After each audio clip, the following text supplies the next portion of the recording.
محترم بزرگوں، امام ترمذی رحمۃ اللہ علیہ یا باب لائے ہیں۔ اس باب کا عنوان قائم کیا ہے کہ جو آدمی نماز پڑھنے میں آئے اور جماعت کے اندر صف کے اندر اکیلا نماز ادا کرے تو اس کے بارے میں کیا حکم ہے۔ پیچھے سے آدمی آیا، دیکھا کہ اگلی صف مکمل ہے، جگہ نہیں ہے، اب آیا کہ اس کو اکیلا کھڑے ہونے میں کیا حکم ہے، وہ کیسے کھڑا ہو، اس کو کیا کرنا چاہیے۔ فرماتے ہیں کہ اس روایت کے اندر ہلال ابن یصاف وہ کہتے ہیں اخذ زیاد ابن ابی الجعد بیدی، کہ وہ کہتے ہیں کہ میرا ہاتھ پکڑا زیاد بن جعد نے اس وقت جب میں مقام رقہ میں تو موجود تھا، بعد نے رقہ کہا ہے۔ فقام بی اعلی شیخ، کہتے ہیں کہ میں اس وقت اکیلے نماز ادا کی تھی، امام کے پیچھے صف کے اندر اکیلا تھا۔ جب سلام پھرا فقام بی اعلی شیخ، تو مجھے ایک شیخ کے پاس پکڑ کر لے گئے، اور اس شیخ کا نام وابصہ بن معبد تھا۔ اس شیخ کا نام وابصہ بن معبد تھا، وہ قبیلہ بنی اسد سے تعلق رکھتا تھا۔ تو مجھے فقال زیاد نے یہ بات کہی کہ یہ آدمی جو ہے، اس آدمی نے نماز پڑھی ہے اکیلے، تو مجھے اس نے یہ بات ایسے بیان کی۔ تو شیخ کہ ان رجلا خلف الصف وحدہ، کہ بے شک اس آدمی نے اکیلے نماز پڑھی ہے اور صف کے اندر اکیلا پیچھے کھڑا تھا۔ جب شیخ نے یہ بات سنی تو کہنے لگے یسمع، کہتے ہیں سنا ہے، سرکار دو عالم رحمت دو عالم صلی اللہ تعالیٰ علیہ وسلم نے ارشاد فرمایا ان یعید الصلاۃ، کہ اپنی نماز کو واپس لوٹاؤ، اپنی نماز کو واپس لوٹاؤ، تمہاری نماز نہیں ہوئی۔ اب اس پر آیا کہ کیا حکم ہے اس روایت کے اوپر کہ اگر کوئی آدمی پیچھے سے آتا ہے تو اس کے لیے شریعت مطہرہ میں کیا فیصلہ ہے۔ اس کے اندر فرماتے ہیں کہ ہمارے احناف کا فتویٰ یہ ہے کہ اکیلے آدمی پیچھے نماز پڑھنا صف کے اندر مکروہ ہے۔ اکیلا آدمی امام کے پیچھے کھڑا ہو، یہ نماز کے ساتھ یعنی صف میں آیا ہے، پیچھے صف میں اکیلا کھڑا ہو جاتا ہے، یہ اکیلا نماز پڑھنا مکروہ ہے۔ اسی پر ہمارے احناف کا فتویٰ ہے، اور ان میں سے حضرت امام احمد بن حنبل رحمۃ اللہ علیہ اور امام اسحاق بن راہویہ رحمۃ اللہ علیہ، یہ دونوں حضرات فرماتے ہیں نہیں، نماز اپنی واپس لوٹائے گا۔ وہ فرماتے ہیں اس حدیث کی وجہ سے، اور بعض حضرات یہ بھی فرماتے ہیں کہ اس کی نماز یہ کافی ہو جائے گی، اور اس میں امام سفیان ثوری رحمۃ اللہ علیہ، حضرت عبداللہ بن مبارک رحمۃ اللہ علیہ، سیدنا حضرت امام شافعی رحمۃ اللہ تعالی علیہ، اور بعض حضرات جو کوفہ میں موجود تھے وہ حضرات بھی یہی فتویٰ دیتے تھے کہ جس آدمی نے اکیلے نماز پڑھ لی تو وہ اپنی نماز کو لوٹائے۔ اب آیا کہ احناف کا فتویٰ، احناف حضرات فرماتے ہیں کہ ان یعید الصلاۃ،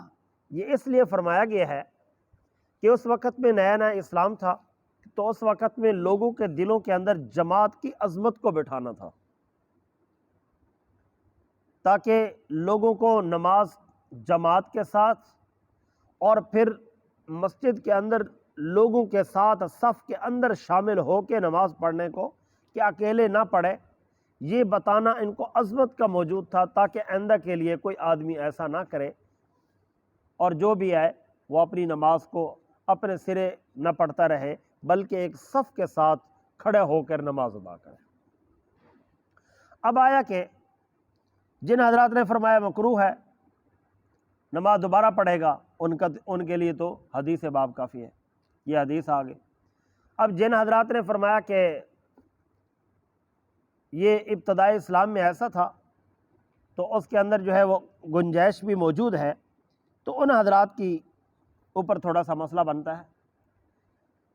کہ اب حدیث باب میں تو یہ آ گیا کیا حدیث میں آیا کہ نماز کو لوٹائے؟ اب اگر کوئی آدمی پیچھے آ ہی گیا ہے، آگے جگہ ہی نہیں ہے، تو کیا کرے؟ آگے آ گیا ہے تو اس کا مطلب یہ ہے کہ نہ پڑھے۔ تو ہمارے احناف فرماتے ہیں اس آدمی کو دیکھنا چاہیے کہ لوگ کوئی آ رہے ہیں، کوئی اور بھی آنے والا ہے، وضو کر کے کوئی آ رہے ہیں مسجد کو، رکوع تک انتظار کرے۔ کوئی آ جاتا ہے، نماز ان کے ساتھ کھڑا ہو کے پڑھے، ان آنے تک انتظار کرے، جب وہ آ کر کھڑے ہوں تو اس وقت میں نیت کرے، سارے صف میں شامل ہو کر کھڑے۔ اور اگر یہ صورتحال بن جائے کوئی بھی نہیں آیا، ہو جاتا ہے کوئی بھی نہیں آیا، اکیلا آدمی رہ گیا، رکوع تک بھی انتظار کیا، اب رکعت جاتی ہے، اب خطرہ ہے کہ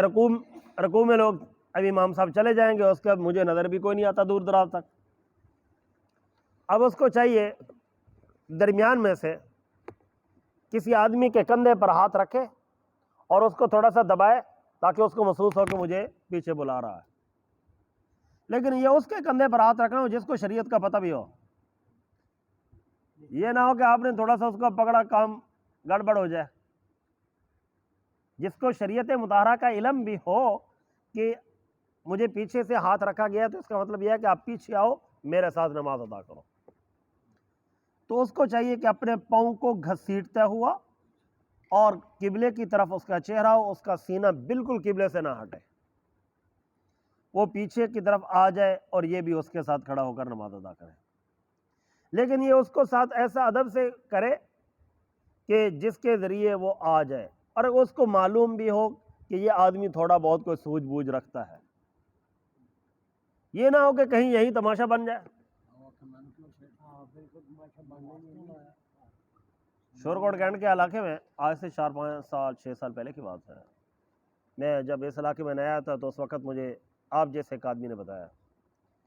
نماز کے اندر ہی ایک آدمی آیا، اس بیچارے کو نہیں سمجھ آیا، اس نے آ کر پنکھے چلائے 3-4 اور دوسرے نے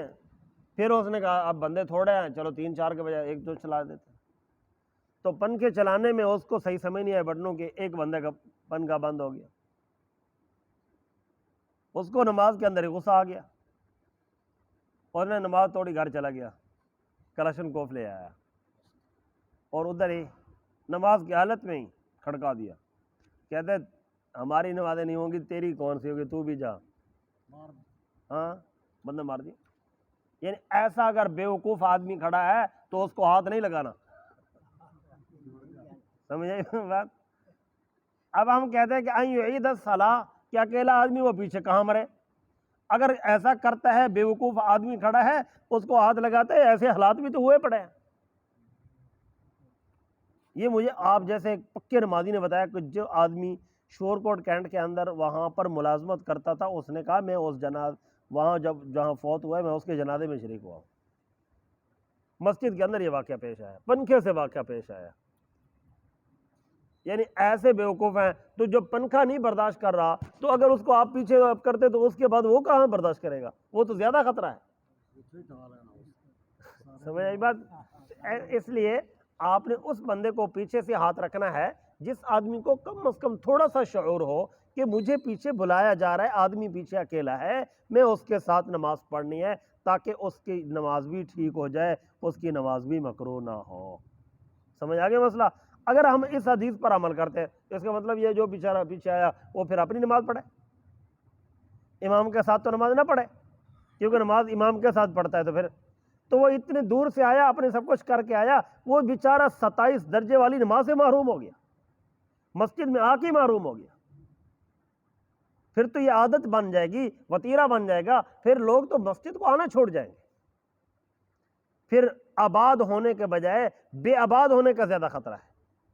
لوگ کہیں گے جی اگلی صاحب پوری ہوگی، اب پیچھے کوئی نہیں ہوگا، اب مجھے خطرہ ہے لہذا میں اب نماز نہیں پڑھتا، ادھر جا کے بس اپنے گھر میں پڑھ لو، جب اکیلے ہی پڑھنی ہے، جب اکیلے ہی پڑھنی ہے، جماعت سے محروم ہو گیا۔ جماعت سے کیوں؟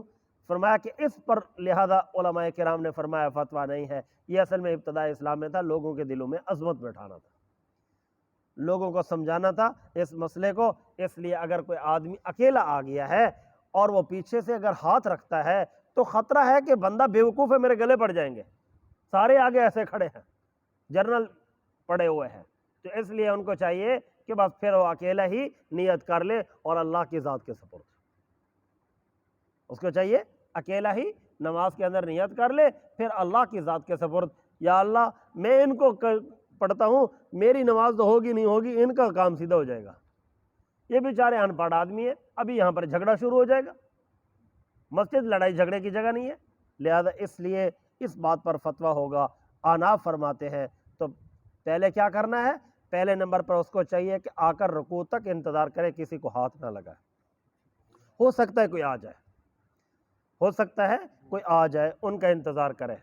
جب کوئی آ جائے تو اس کے ساتھ کھڑا ہو کر نیت کرے، اور اگر کوئی نہیں آیا، اب رکوع کا بھی ٹائم آ گیا، اس کو چاہیے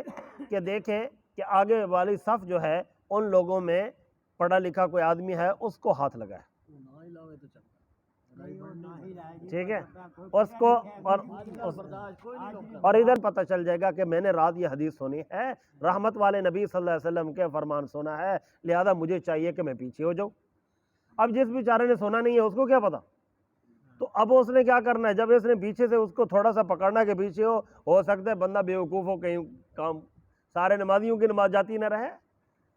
ہوتا ہے نا بیچارے ان پڑھ، تو اس لیے ایسا بھی ہو سکتا ہے، تو اس کو چاہیے کہ آگے دیکھے کہ بندہ کیسا ہے۔ اب آپ نے حدیث سن لی، اب آپ زندگی بھر کہیں بھی نماز پڑھ رہے ہوں تو آپ کو جب کوئی بندہ پیچھے ہاتھ لگائے گا تو آپ کو فوراً پتہ چل جائے گا یہ کہہ رہا ہے میرے ساتھ آ کر نماز ادا کرو، تو آپ نے فی الفور، لیکن پیچھے جب ہٹنا ہے تو پاؤں اوپر نہیں اٹھانا ہے، پاؤں جو ہے زمین کے ساتھ گھسیٹتے ہوئے پیچھے آنا ہے، اور اپنے چہرے کو اور اپنے سینے کو قبلے سے بھی ادھر ادھر نہیں کرنا، پوری کی پوری یکسوئی کے ساتھ آپ نے پیچھے آنا ہے۔ جب ہاں باقی رہا مسئلہ جو سنٹر کے اندر خلا رہ جاتا ہے، تو اس کے اندر چاہیے کہ جو لوگ الٹی سائڈ پہ ہیں، اصحاب الیمینی و اصحاب الشمال، یعنی جو دوسری سائڈ والے لوگ ہیں، ان کو چاہیے کہ اپنے پاؤں گھسیٹ کے قریب قریب ہو جائے،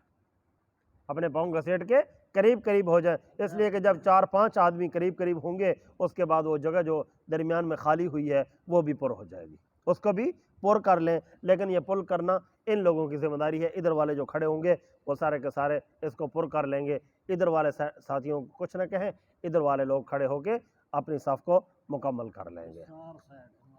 ٹھیک ہے، اصحاب الیمین و اصحاب الشمال، ٹھیک ہے، اور دوسری جگہ پہ اللہ نے فرمایا کیا، اصحاب الیسار، تو یہ دونوں الفاظ ہاں جی، اور آپ کی زبان میں الٹے سائڈ والے، سیدھی سائڈ والے نہیں، الٹے سائڈ والے، اور بلکہ پنجابی میں کھبی سائڈ والے، ہاں ٹھیک ہے، آپ کو آسان لفظوں میں سمجھ آ جائے، ہاں جی، کھبی سائڈ والے، جو کھبی سائڈ والے ہوں گے وہ آ کر اپنی جگہ کو، اس جو جگہ کو خالی ہوئی ہے وہ آ کر اس کو مکمل طور پر کر لیں گے، اور یہ آدمی پیچھے چلا جائے گا، اور پیچھے اس انداز میں جانا ہے۔ اگر بالفرض سارے آدمی ان پڑھ آدمی ہیں، خطرہ ہے کہ یہ ساروں کے نمازی خراب کریں گے، تو پھر کسی کو ہاتھ نہ لگائے، بس اللہ کی ذات کے سپرد پھر اپنی اکیلے نیت کرے اور نماز ادا کرے۔ اب آپ نے مسئلہ سن لیا ہے، آپ کو اگر کوئی ایسا مسئلہ کبھی بن جائے، کوئی آپ کو بلاتا ہے تو آپ نے اس انداز کے ساتھ پیچھے ہو جانا ہے، کسی کے گلے نہیں پڑنا۔ اب آپ کو تو مسئلہ سمجھ آ گیا نا، چلو کچھ افراد کو تو سمجھ آ گیا نا، اب آپ اتنے ماشاءاللہ بوڑھے ہو چکے ہیں، ہو سکتا ہے کسی آپ نے آج تک یہ مسئلہ علم نہ ہو، ٹھیک ہے، سارے مسائل کا تو سب کو نہیں پتہ ہوتا نا، ہو سکتا ہے کہ آپ نے ساری زندگی میں یہ مسئلہ نہ سنا ہو، کیوں؟ اس لیے کہ مسئلہ